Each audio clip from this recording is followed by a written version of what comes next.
de comenzar nuestra clase. La clase del día de hoy vamos a terminar este tema de los Boundary Value Problems. Vamos a hacer una pequeña discusión de una última forma, de dos últimas maneras de hacer la solución de este problema. Vamos a ver la implementación de una de esas dos maneras y luego vamos a pasar a entrar al tema de números aleatorios.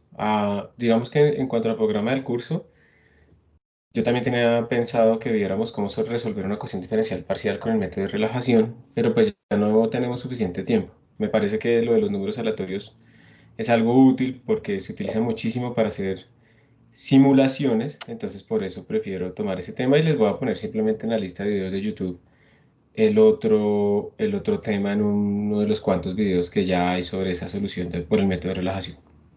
Entonces, con este temita que nos falta este pedacito en los problemas de valor en la frontera, ecuaciones diferenciales que tienen problemas de valor de la frontera y que estamos resolviendo con el Shooting Method y que hoy vamos a ver cómo hacer con diferencias finitas, pues habíamos visto en la clase pasada precisamente que la diferencia entre lo que veníamos haciendo con las ecuaciones diferenciales era que primero les dábamos nosotros valores iniciales. Estamos hablando de problemas de valor inicial, damos, digamos, la posición inicial, la velocidad inicial, la aceleración inicial, y con eso podríamos empezar a resolver el problema. Pero en los problemas de frontera, nosotros no damos valores para las derivadas, sino que en dos puntos diferentes decimos cuánto vale nuestra posición, por ejemplo.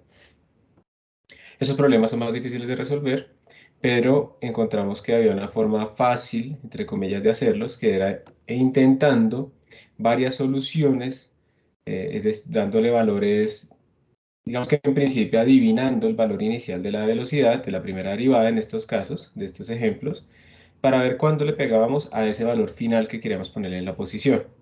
Si la ecuación diferencial era lineal, podíamos hacer una interpolación, intentábamos con un valor arbitrario de derivada inicial, luego intentamos con otro valor arbitrario de derivada inicial, y con eso, entonces, podíamos hacer una interpolación para calcular el valor exacto que tenía que tener la derivada en nuestro problema, la derivada inicial, para que nos diera esa condición final de frontera que queríamos.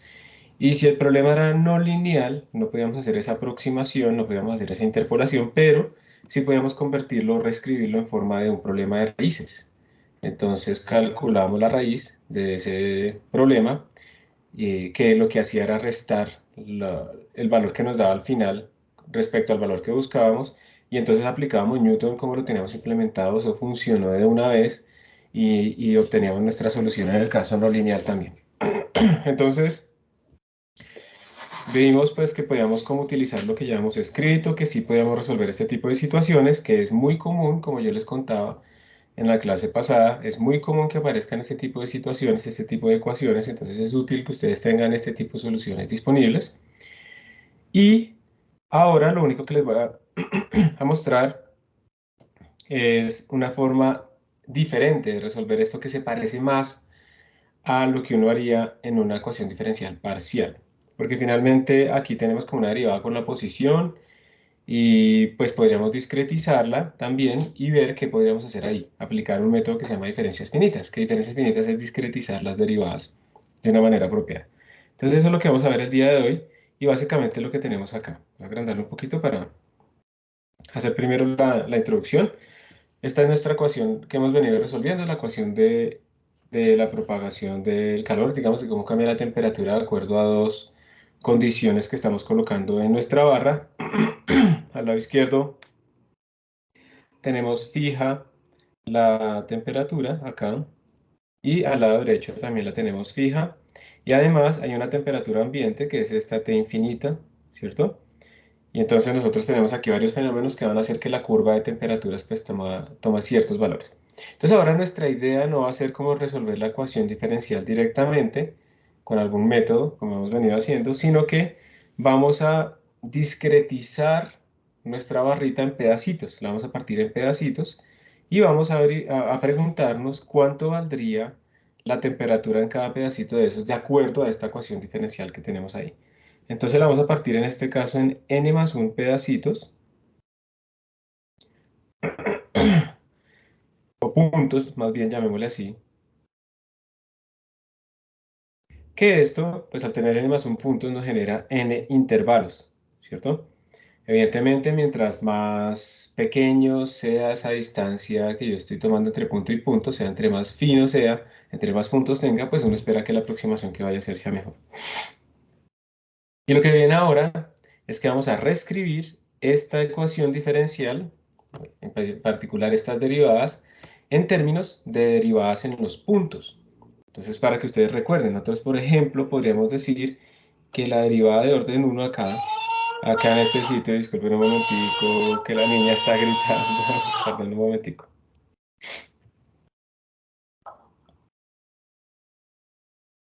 Tengo que dejar de compartir.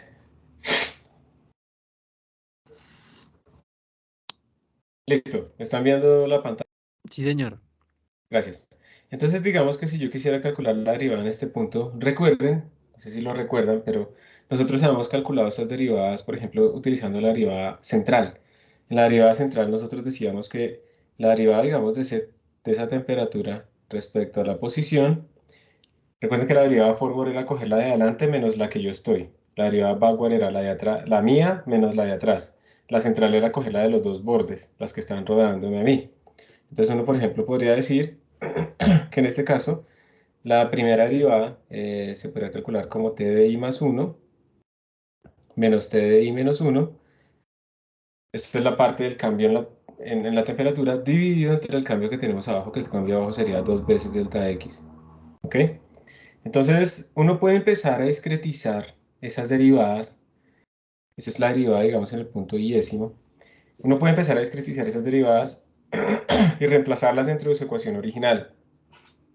Eso es lo que se va a hacer acá. Entonces, cuando uno discretiza, por ejemplo, la segunda derivada, miren que la segunda derivada la podemos discretizar de muchas maneras, pero esta aproximación que se utiliza acá, que es como generalizar la derivada central, coger la derivada a la derecha, restarle la derivada a la izquierda, entonces eso nos va a quedar centrado en el punto t sub i, nos va a dar esto que tenemos aquí, esta expresión que les estoy mostrando, ¿listo? Esta sería nuestra expresión para la segunda derivada.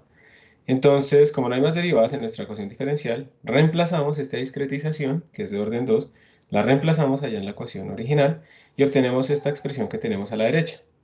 Y si la pasamos a multiplicar este delta x al cuadrado, ¿sí? Pues toda nuestra ecuación para tratar de ver cómo son los valores en los puntos t sub i, entonces llegamos a esta expresión que tenemos ahí abajo, ¿listo? Esa expresión que tenemos ahí abajo, vamos a quitar esto de acá, esa expresión que ustedes ven aquí abajo de esta ecuación, es la ecuación que nos dice cómo se relacionan las temperaturas en esos diferentes puntos en términos precisamente de los parámetros del sistema y que eso pues surge naturalmente de la forma en la que uno discretizó la ecuación diferencial. Ahí está la ecuación diferencial, pero discretizada. Entonces aquí vienen dos maneras de poder resolver este problema. Entonces voy a venir acá más bien, donde estamos, voy a añadir una, sí, voy a añadir una hoja nueva acá. ¿Listo? Voy a copiar. Yo no sé si yo pueda, no, eso no lo puedo hacer. Esto, voy a copiar esta expresión y la voy a poner acá. Esto simplemente es para que ustedes vean que hay dos maneras en la que yo puedo como procesar esto que tenemos acá. Voy a bajar dos y ya lo voy a quitar. Listo. Entonces, miren, la primera forma, vamos a bajar esto un poquito más. La primera forma de ver esta expresión es que yo diga, voy a despejar t sub i. Entonces, antes de seguir, para no estarme complicando la vida, voy a llamar a todo esto que tenemos acá, todo esto lo voy a llamar alfa, ¿listo? Una constante alfa. Y todo esto que tenemos acá lo voy a llamar beta. Entonces, lo que estoy diciendo es que esto queda como menos t i menos 1 más alfa por t sub i menos t por i más 1 igual a beta. De hecho, beta no sería solo ese pedacito, sino beta sería todo esto. Todo esto es una constante, ¿sí o no? El delta x, el h', el t infinito, el t del ambiente más bien. Todo esto es una constante. Entonces, cuando ustedes ven esta expresión, una primera forma en la que se basa el método de relajación es despejen t sub i. Entonces, de aquí nosotros podemos despejar t sub i y lo podríamos escribir como t sub i es igual a beta sobre alfa más t sub i menos 1 más T sub I más 1, todo también sobre alfa, ¿cierto? Eso es lo que nosotros tenemos. Y esto lo que quiere decir es que la temperatura en cualquiera de los puntos, tenemos discretizados, digamos, la temperatura en este punto, va a estar relacionada con la temperatura en los puntos de alrededor. Entonces yo, por ejemplo, fijo acá esto en 300 Kelvin, esto lo fijo en 400 Kelvin, ¿listo? Y entonces yo podría decir, le voy a dar un valor cualquiera inicial a estos, digamos 0, le voy a dar un valor cualquiera, y entonces voy a empezar a aplicar esta expresión muchas veces para que se logre escribir lo que representa esta expresión. Entonces, ¿qué quiere decir eso? Miremos qué pondríamos acá. ¿Qué pondríamos en este T sub 1? Recuerden que este es el 0, este es el 1, este es el 2, este es el 3, 4 y 5. Entonces lo que uno pondría en T sub 1 sería igual a beta sobre alfa, que sigue siendo una constante, más, supongamos que la condición inicial que le pusimos a todos estos al inicio, a todos los internos, fue 0. ¿Está bien? Entonces sería más T sub I menos 1, que sería T sub 0. Ese vale 300. Más T sub I más 1, el de la derecha, que es en condición inicial, está en 0, sobre alfa. Entonces el valor que le voy a poner en la primera iteración sería más 300 sobre alfa. Si ahora paso al T sub 2, este, en T sub 2 va a ser igual a beta sobre alfa, la primera iteración, más T sub I menos 1, que es el de la izquierda, que valía toda esta cosa, sería beta sobre alfa más 300 sobre alfa, más T sub I más 1, que sería el de la derecha, que será T sub 3, que está en 0 inicialmente, todo sobre alfa. Y así sucesivamente yo voy haciendo esto. Voy recorriendo, digamos, por ejemplo, hacia la derecha, teniendo cuidado de no modificar las condiciones de frontera, y eso me va a dar unos valores nuevos de mis temperaturas. Pero esos valores nuevos, en esa primera iteración, no necesariamente están con sus valores finales cuando se haya estabilizado este proceso. Hemos hecho apenas una iteración. Entonces este proceso se hace n veces. Yo paso y paso y paso y paso y paso, eso se llama relajar, que en realidad lo que está haciendo es transmitir la información de las fronteras hacia adentro de nuestro sistema, y entonces después de muchas veces eso se va a estabilizar y ya casi no va a cambiar. Y ahí he encontrado mi solución. Entonces, la primera forma de resolver este tipo de problemas es utilizar el método de relajación, donde yo espejo cuánto vale la temperatura en cada punto y empiezo a aplicar esa ecuación muchas veces, muchas veces, muchas veces, hasta que eso ya casi no cambia, teniendo mucho cuidado de no modificar las condiciones de frontera. Entonces, esta es la primera forma, ¿sí? No sé si hay alguna pregunta en este punto. En el chat anónimo no hay nada. Pero esta es la primera manera. Esta es la que utilizaríamos también en el método de relajación para la ecuación de Laplace, para sacar el potencial eléctrico, que es la que les voy a poner en un videito ahí porque no alcanzamos a hacerlo. Entonces, primera aproximación, relajación. ¿Está garantizado que va a converger? No lo sé, pero uno pues puede probar. ¿Cuántos pasos necesito? Eso no está determinado. Tendríamos que ir viendo más bien cómo va cambiando después de cada iteración, pues nuestro valor en este momento comparado con el nuevo valor, e ir viendo si ya, digamos, los cambios son tan pequeños que ya no es necesario seguir. ¿Listo? Se pueden acelerar estas cosas, esto tiene unos métodos para acelerar esa convergencia, y pues es una de las formas de resolver ese tipo de ecuaciones. La otra, que es la que uno casi no ve, pero que también es importante porque da la solución inmediatamente, pero tiene un costo en memoria, hay que almacenar una matriz gigante, pues es ver este problema como un problema matricial. O sea, ahora tenemos esta ecuación otra vez, la voy a volver a escribir en términos, esto sería menos t sub i menos 1 más alfa por t sub i menos t sub i más 1 igual a beta. Ya la tenemos así. Esperen, hago esto para que sea más grande. Listo.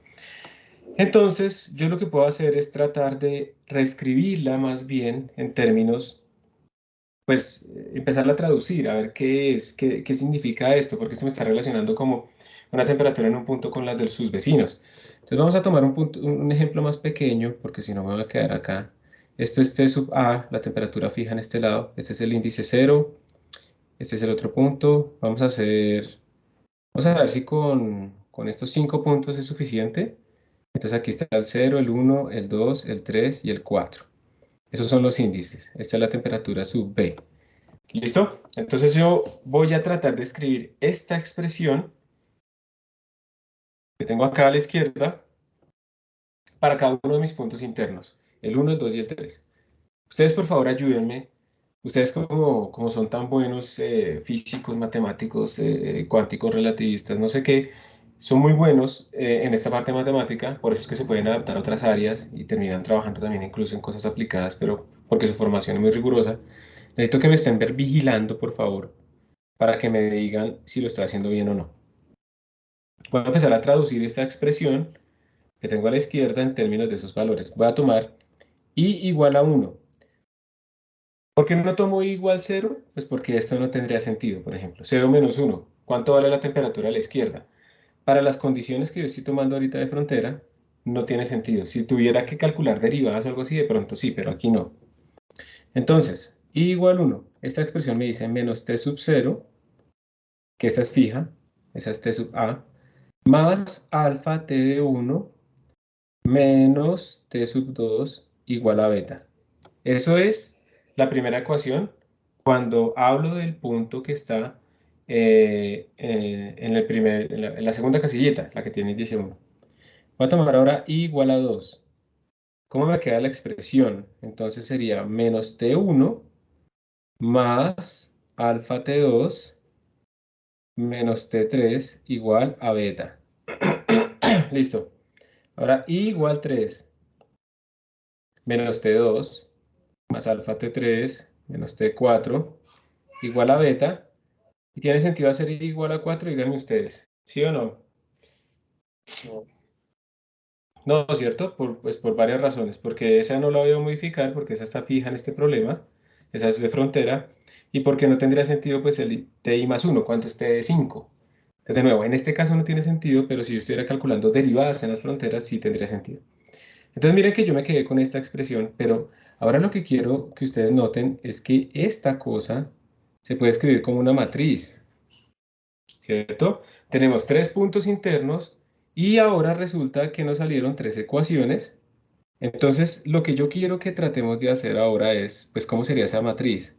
¿Listo? Entonces, miren, voy a poner aquí, perdón, esto acá y voy a poner aquí el vector de temperaturas, en donde obviamente solamente coloco las que estoy cambiando, que será T1, T2 y T3, y esto va a ser igual a un vector.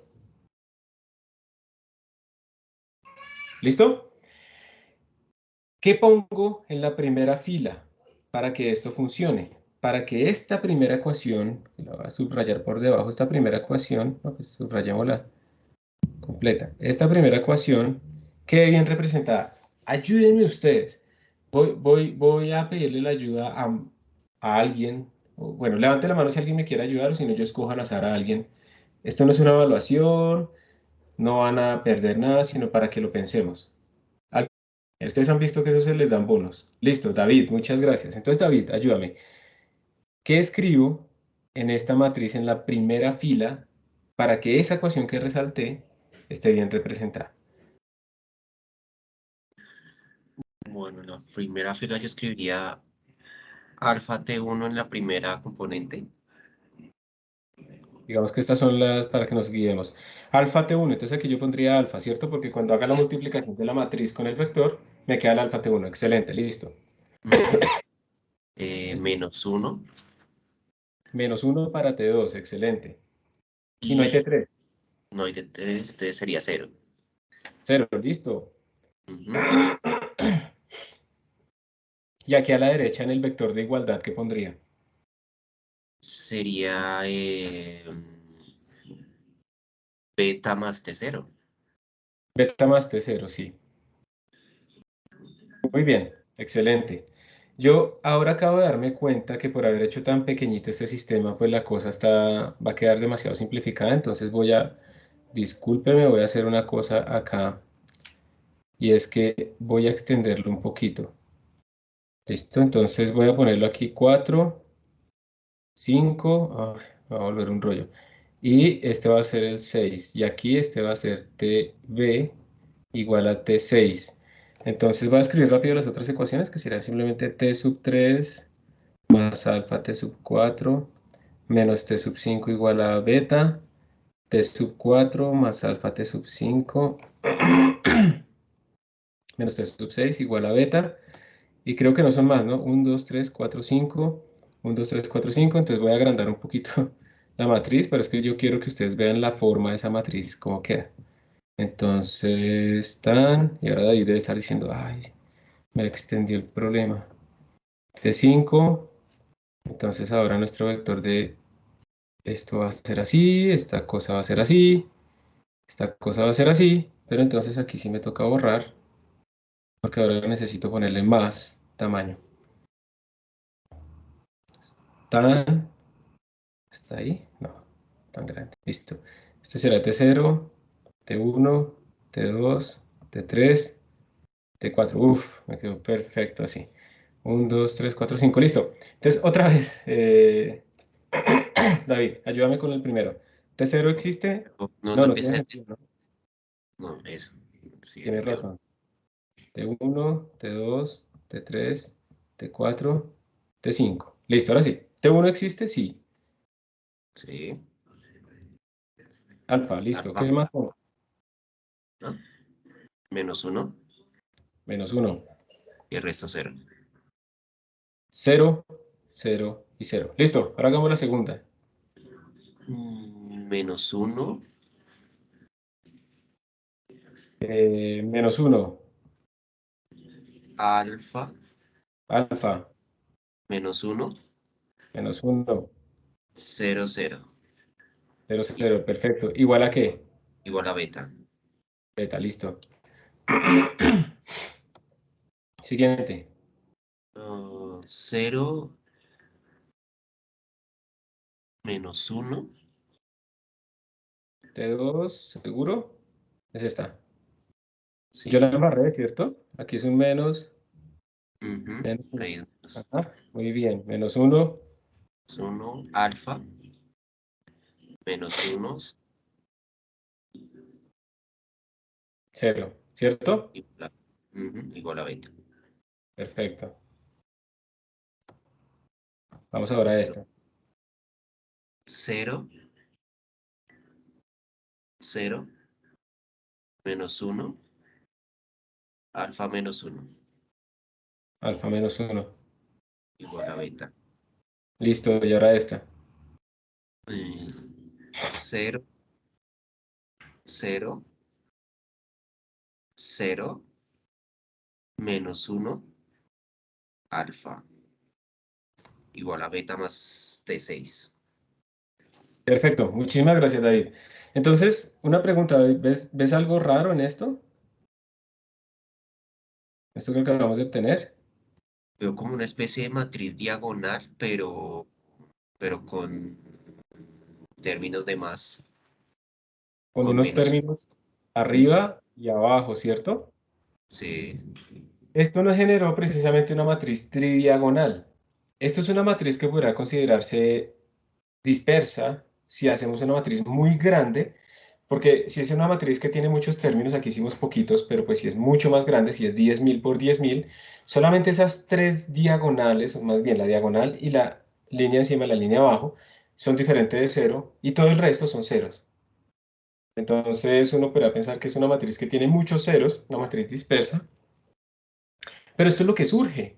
Esto es lo que surge de forma natural. Entonces miren que este problema que antes lo habíamos escrito de forma de relajación, ahora se puede escribir como un problema matricial exacto, porque es que yo aquí lo que tengo ahora en este momento, en este instante, es una matriz multiplicada por el vector de temperaturas igual a un vector que vamos a llamarlo beta.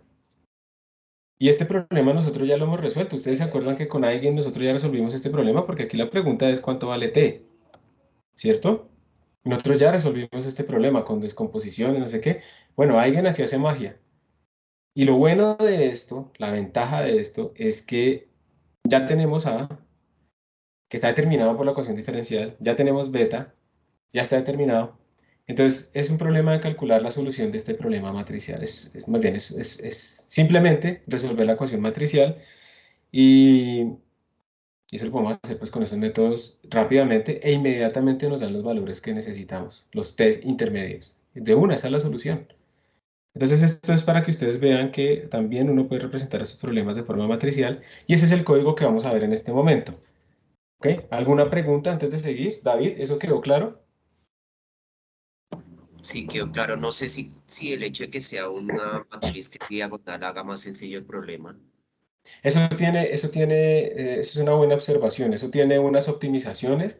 Nosotros vamos a utilizar, digamos, eh, la descomposición QR o lo que sea que nosotros hayamos utilizado anteriormente general para cualquier tipo de matriz, pero sí hay algoritmos especialmente orientados a este tipo de matrices. Hay dos optimizaciones que uno puede hacer. Si uno tiene este problema muy grande, es primero que todo seleccionar el algoritmo de solución que tenga en cuenta que esta vaina es tridiagonal, entonces son algoritmos mucho más rápidos que el algoritmo completamente general que asume pues que no hay estructura en la matriz. Entonces sí, buena observación. Y la segunda es que incluso uno podría utilizar algoritmos de álgebra lineal dispersa, porque como esta vaina es que es como una matriz muy sencilla, son puros ceros por todo lado, pero en la diagonal vale una constante que es alfa, y encima vale otra constante que es menos uno, y abajo vale otra constante que es menos uno. Entonces uno podría almacenar esto de una manera mucho más eficiente, que no gaste tanta memoria, cuando sobre todo es un problema muy grande, y entonces aplicarle ese algoritmo optimizado a esa cosa dispersa y ya sale mucho mejor. Para eso también existen ahí en la posibilidad de hacer ese tipo de cosas, pero para no introducir tantas vainas nuevas, vamos a ver que incluso con los algoritmos densos que hemos visto, densos quiere decir que la matriz no está tan llena de ceros, entonces también podemos encontrar solución. Pero muy buena observación, la respuesta es sí. ¿Alguna otra pregunta?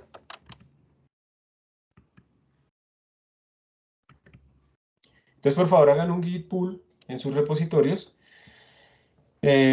porque vamos a ver precisamente cómo se resuelve este problema ya de forma general. Esto hay que escribirlo, digamos, como con un for. Tenemos que escribir como con, de alguna manera tenemos que definir esta matriz. Entonces, si ustedes se dan cuenta, la definición de esta matriz, pues no es que sea difícil, ¿cierto? Tampoco es trivial. Esperen, copio acá esta imagencita. Uno simplemente lo que tiene que tener en cuenta es si estoy en la primera o en la última fila, pues los valores son como alfa menos uno o menos uno y alfa. Pero el resto son como menos uno alfa, menos uno alfa, menos uno y simplemente se van corriendo hacia la derecha. Entonces eso es lo que se utiliza en ese código para escribir nuestra matriz y eso es lo que vamos a ver en este momento. Entonces hagan su git pull, por favor. Ustedes están viendo, no, en este momento no están viendo la pantalla. Ahora sí, ¿cierto? No hay preguntas en el chat anónimo. ¿Están viendo la pantalla? ¿Sí? ¿No?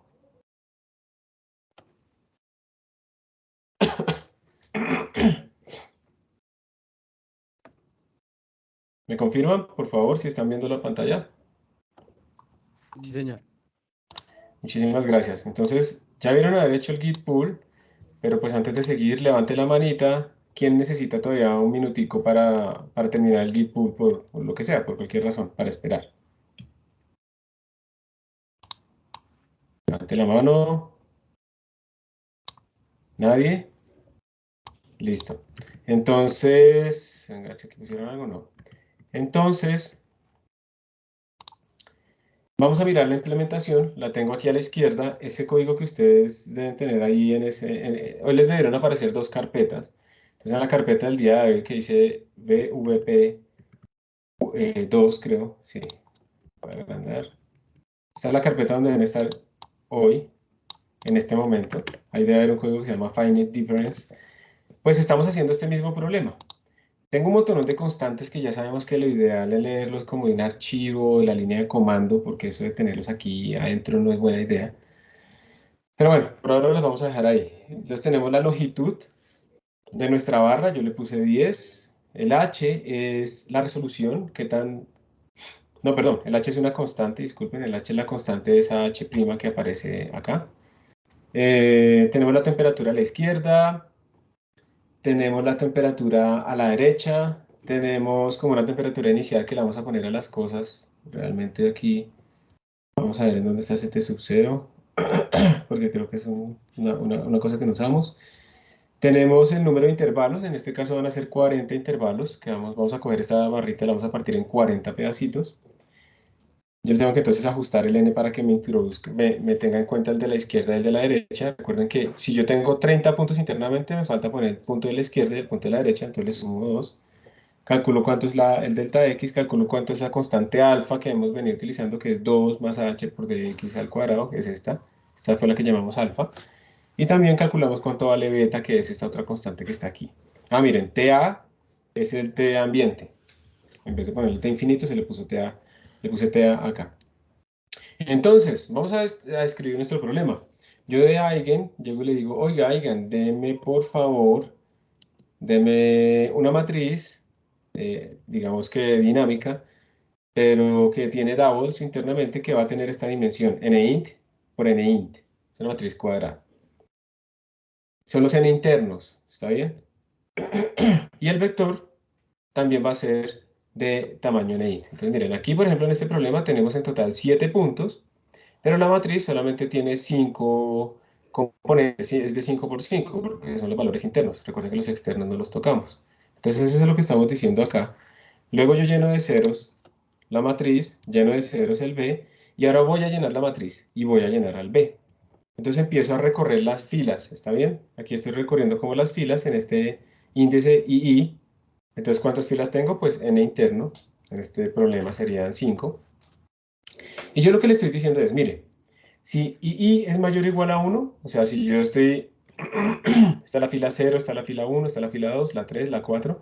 Entonces, si yo estoy en estas que son mayores o iguales a 1, simplemente, por favor, llene la parte de la diagonal por debajo de menos 1. Entonces, ¿cuál estoy haciendo? Estoy haciendo esta diagonal de acá, miren. Esta diagonal de acá es la que estoy haciendo ahí. Observen que yo le estoy diciendo, si II es mayor que 1, todos los que están hacia abajo en esta diagonal tienen valor menos 1. ¿Cómo sé que es la diagonal? Si fuera la diagonal exactamente, pues tendríamos II, pero aquí yo le puse II menos 1, entonces estoy haciéndome por la parte de abajo. Entonces llené todo esto de menos 1. Ahora voy a llenar la de encima. Entonces, ¿cómo hago? El índice de la de encima sería II, II más 1. Entonces serían todas estas líneas. Las llené de menos 1 también. Pero observen que aquí le estoy diciendo que lo haga para todos los puntos, excepto el último, para todas las filas excepto la última, porque estoy hasta nint menos 2. La última es nint menos 1. Miren que aquí, en esta parte, llené la diagonal. En esta parte llené la diagonal, yo le dije en toda la diagonal, II, todos esos manes valen alfa. Entonces ahí también llené la diagonal. Entonces de esa manera, teniendo cuidado con los índices, llené estas tres cosas, el resto yo ya sé que valen 0. Y mientras tanto,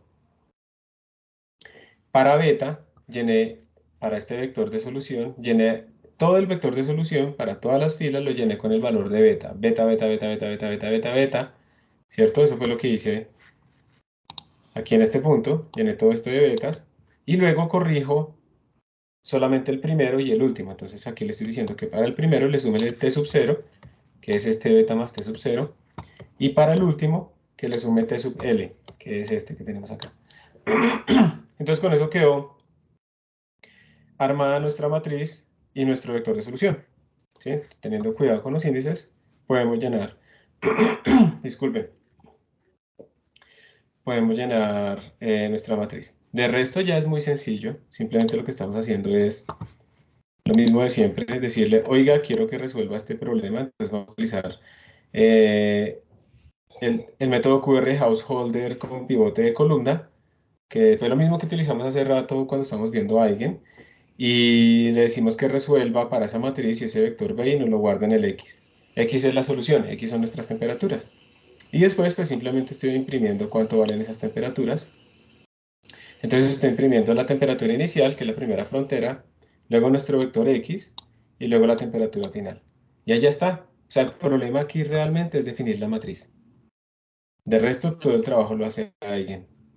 Entonces ahora pues esto es lo que vamos a ver, vamos a ejecutarlo y vamos a ver que definitivamente esta solución ya cumple las condiciones de frontera, porque eso está metido, miren, o sea, definitivamente a la izquierda vale t sub 0, a la derecha vale t sub l, y él también nos da los valores intermedios directamente, sin hacer iteraciones y nada más. Entonces, bueno, preguntas acá.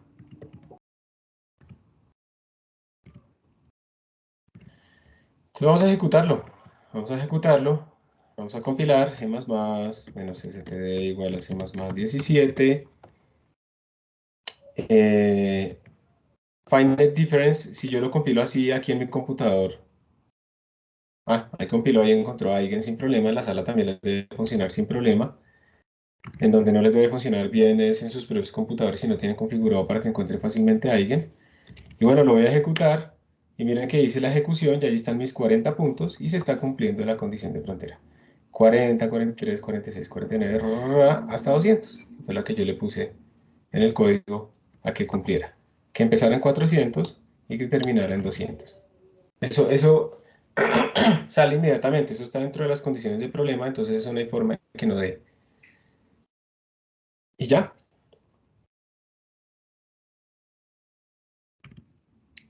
Es así. Córranlo ustedes.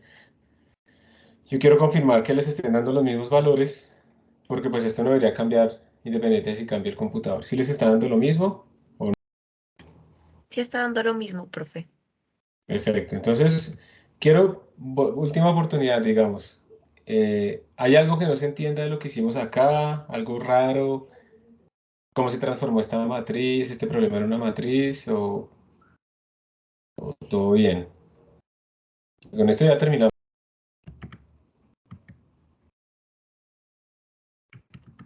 No, todo claro, profe. Listos. Muy bien.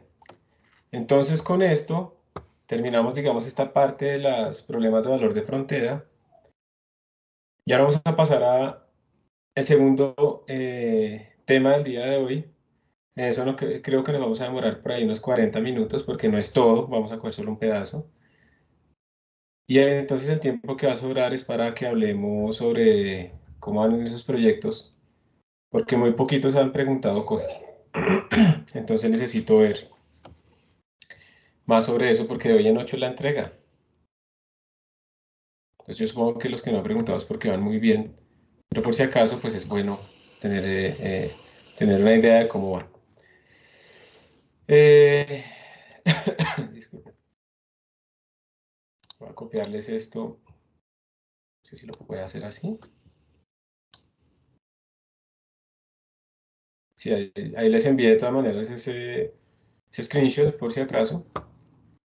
Voy a dejar de grabar acá.